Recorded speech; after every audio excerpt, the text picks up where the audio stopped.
শোনাতে, দেশপ্রেম সবার মনে জাগাতে নিয়ে এসেছে ক্রিস আর বাল্টি বয়। ভারত হ্যায় হাম,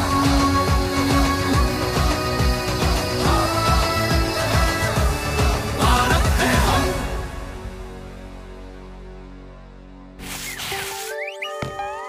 গরম গরম ওটস, এই না হলে গুড মর্নিং। কি বাল্টি বয়? আরে ক্রিস, এই ক্রিসের মতো করছো কেন তুমি? ওর মুখ থেকে চামচ ছিনিয়ে নিলে কেন? ইটস নট ফানি, ফেরত দাও আমাকে। আগে এক্সারসাইজ। আরে কালকেই তো করলাম। আরে রোজ করা উচিত, আমি রোজ জগিং করি। আমি করবো না ওসব জগিং টগিং। আচ্ছা, তাহলে এই কেড়ে নিলাম আমি তোমার ওটসের বাটি, আর এই আমি পালালাম। আমায় ধরতে পারলে বাটিটা তোমার। না, শুরু হয়ে গেছে ক্রিস আর ক্রিসের মধ্যে ধরাধরি খেলা। আরে সাবধানে। ক্রিস, দাঁড়াও দাঁড়াও। আচ্ছা, ধরো দেখি। দাঁড়াও দেখাচ্ছি। আরে এত স্লো, কত আস্তে দৌড়াচ্ছ তুমি। দাঁড়াও দাঁড়াও দাঁড়াও দাঁড়াও। এবার খবর ক্রিস, আমি ক্লান্ত হয়ে গেছি। এই নাও ক্রিস, চলো এবার খাওয়া যাক। তাহলে তো দৌড় করালে কেন? কারণ আজকের কার্ডিও হয়ে গেছে। রোজ এভাবেই এক্সারসাইজ করলে স্ট্যামিনা বিল্ড হবে, তাই না সংস্কৃতি? একদম ঠিক।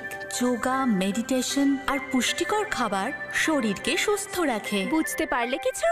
অলস ক্রিস। ব্যাস ব্যাস, উনি যেন একেবারে ঝাঁসির রানী। ঝাঁসির রানী? কিন্তু ট্রিস তো কখনো ঝাঁসিতে যায়নি। কিন্তু লড়াই করার সময় একদম ওইরকম হয়ে যায়। তাই নাকি? সকলের কাছেই শুনেছি আমরা জনগণের সেই কাহিনী। সাহসের সাথে খুব লড়াই করেছিল আমাদের প্রিয় ঝাঁসির রানী। ওয়াও ক্রিস, তোমার তো সত্যিই দেখছি সবকিছু মনে আছে। আমাদেরও শোনাও না স্টোরি প্লিজ। শোনাবো, কিন্তু একটা শর্ত আছে। আজ অনেক এক্সারসাইজ করিয়েছো, হ্যাঁ? ক্রিসের ভাগের কলাটাও কিন্তু আমিই খাবো। ঠিক আছে, এই নাও। সংস্কৃতি স্টোরি মোড অন।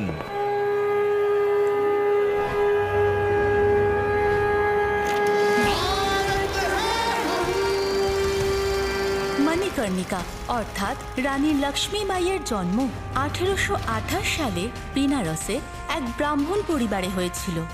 ওনার বাবা মোরপঞ্চ তাম্বে এবং মা ছিলেন ভাগীরথী বাই।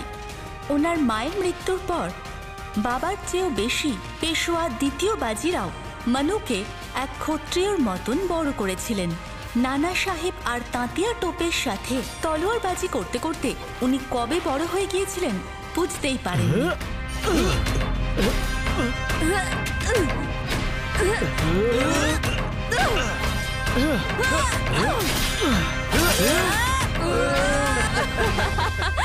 যতক্ষণ নানা সাহেব, তাতিয়া টোপে আর মণিকর্ণিকা সাথে আছে, আমাদের কেউ হারাতে পারবে না। বা মনু, তোমার তলোয়ারবাজি দেখে তো আমি সত্যিই প্রসন্ন হলাম। নানা সাহেব, আপনি কিন্তু এখনো ওর ঘোড়ায় চড়া দেখেননি। আচ্ছা, তাহলে একবার দেখাই যাক। নিশ্চয়। বাদল! ঠিকই বলেছিলেন আপনি। মনু তোর ঘোড়া বাদলের উপর বসে ঝড়ের মতো এগিয়ে যাচ্ছে। মণিকর্ণিকা ছোটবেলা থেকেই ছত্রপতি শিবাজী মহারাজকে নিজের গুরু বলে মনে করতেন, আর ওনার মতোই নিজের মাতৃভূমিকে খুবই ভালোবাসতেন। কোম্পানি সরকারের নজর ছিল ঝাঁসির ওপর। রাজা গঙ্গাধর বাবু, যিনি সেই সময় ঝাঁসির রাজা ছিলেন, ওনার কোনো উত্তরাধিকারী ছিল না। সেই জন্য এটা জানা সত্ত্বেও যে রাজা গঙ্গাধর রাওজি ওনার থেকে বয়সে অনেকটাই বড়, ঝাঁসিকে বাঁচানোর জন্য মণিকর্ণিকা ওনাকে বিবাহের প্রস্তাব গ্রহণ করলেন। যখন পেশওয়া বাজিরাও দ্বিতীয়, তাঁতিয়া টোপে, নানা সাহেব আর মণিকর্ণিকা রাজমহলের গ্রন্থালয়ে স্ট্র্যাটেজি ডিসকাস করার জন্য মিলিত হলেন, তখন মণিকর্ণিকা বললেন, ছত্রপতি শিবাজী মহারাজ নিজেও বিবাহ সন্ধির মাধ্যমে স্বাধীনতা আনবেন ভেবেছিলেন, আর আমিও তাই করব। যদি এই বিবাহ করলে ইংরেজদের কুনজর থেকে ঝাঁসিকে বাঁচানো যায় তাহলে বলে দিন মহারাজ গঙ্গাধর রাওকে মণিকর্ণিকা ওনার এই প্রস্তাবে রাজি আছে। সেদিনের ছোট্ট মেয়েটা এত তাড়াতাড়ি এত বড় হয়ে গেল। পেশোয়া বাজিরাও এটা শুনে মণিকর্ণিকার প্রশংসা করলেন। শেষ পর্যন্ত গঙ্গাধর রাও আর মণিকর্ণিকার বিবাহ সম্পন্ন হলো।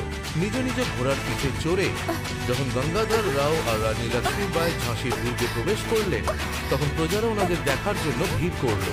যখন ওরা নিজেদের রানীকে লেহেঙ্গা পরে ঘোড়ার পিঠে বসা অবস্থায় দেখলো, তখন সবাই খুবই আশ্চর্য হয়ে গেল। গঙ্গাধর রাও এটা ঘোষণা করলেন, আজ থেকে সবাই আপনাকে ঝাঁসির রানী লক্ষ্মীবাই বলে চিনবে।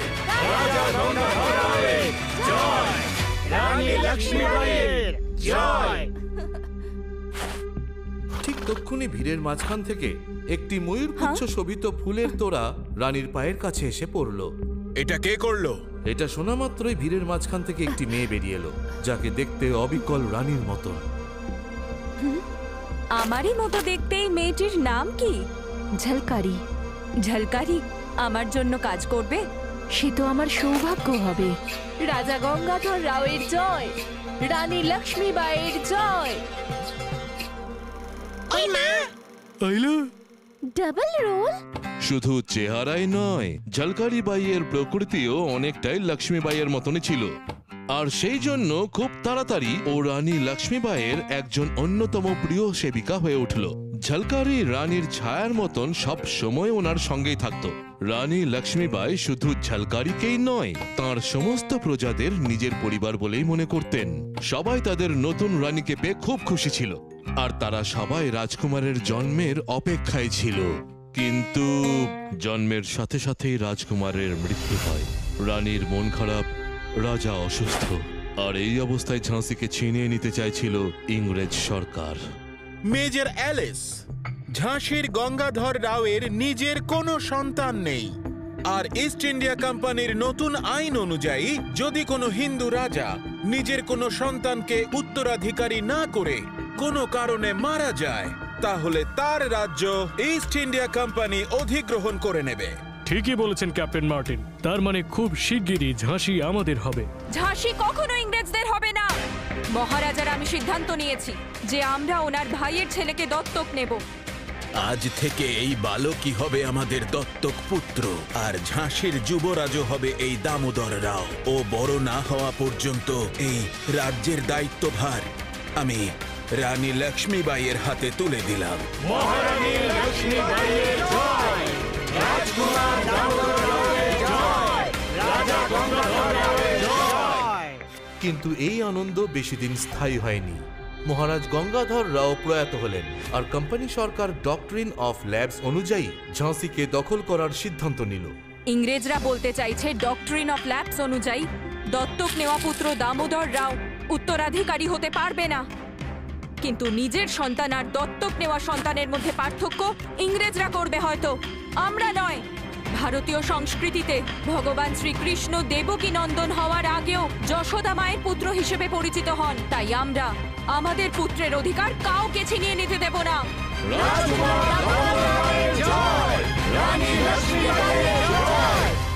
রানী লক্ষ্মীবাই আইনের অনেক বইপত্তর পড়ে ডক্ট্রিন অফ ল্যাবের বিরোধিতা করে ইংরেজ সরকারকে একটি চিঠি লেখেন, যাতে তারা আইনতভাবে ঝাঁসিতে নিজেদের আধিপত্য বিস্তার করতে না পারে। কিন্তু উনি জানতেন কুকুরের লেজ আর ইংরেজ সরকার কোনো দিন সোজা হয় না। সেই জন্য উনি তার সাথে সাথে নিজের সৈন্যবাহিনীও প্রস্তুত করতে শুরু করলেন, যাতে মহিলারাও অংশ নেন। ঝলকারি, আজ থেকে আমি তোমাকে এই মহিলা দলের নেত্রী ঘোষণা করছি। ঝাঁসি আর আপনার সুরক্ষার জন্য লড়াই করা আমার সৌভাগ্য। রানী লক্ষ্মীবাইয়ের জয়, রানী লক্ষ্মীবাইয়ের, রানী লক্ষ্মীবাইয়ের জয়, রানী লক্ষ্মীবাইয়ের জয়।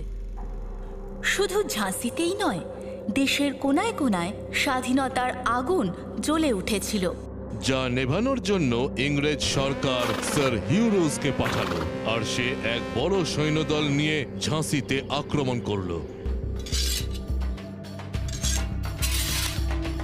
জননী জন্মভূমিশ্চ স্বর্গাদপি গরীয়সী। মা আর মাতৃভূমি স্বর্গের থেকেও বড়, আর সেই জন্য তার রক্ষার্থে আমরা আজ লড়বো, মরবো, কিন্তু পিছু হটবো না। আমি প্রাণ ত্যাগ করব, কিন্তু আমার ঝাঁসি কাউকে দেব না। জয় ভবানী! জয় ভবানী! জয় ভবানী! জয় ভবানী! আরে আরে স্টোরি মোড অফ কি করে হয়ে গেল? এখনো তো স্টোরি বাকি আছে, তাই না? আমি জানতে চাই, রানী লক্ষ্মীবাইকে ঝাঁসিকে বাঁচাতে পেরেছিলেন? উনি কি ইংরেজদের হারিয়ে দিয়েছিলেন? বলবো বাল্টি বয়, সব বলবো, কিন্তু ঝাঁসির রানীর গল্পের পার্ট 2 এ। ততক্ষণের জন্য তুমি আর বাকি শ্রোতা বন্ধুরা একটা কথা মনে রেখো, সকলের কাছে শুনেছি আমরা জয়গানের সেই কাহিনী, সাহসের সাথে লড়াই করেছিলেন আমাদের প্রিয় ঝাঁসির রানী। গর্বের সাথে বলো, भारत है हम, भारत है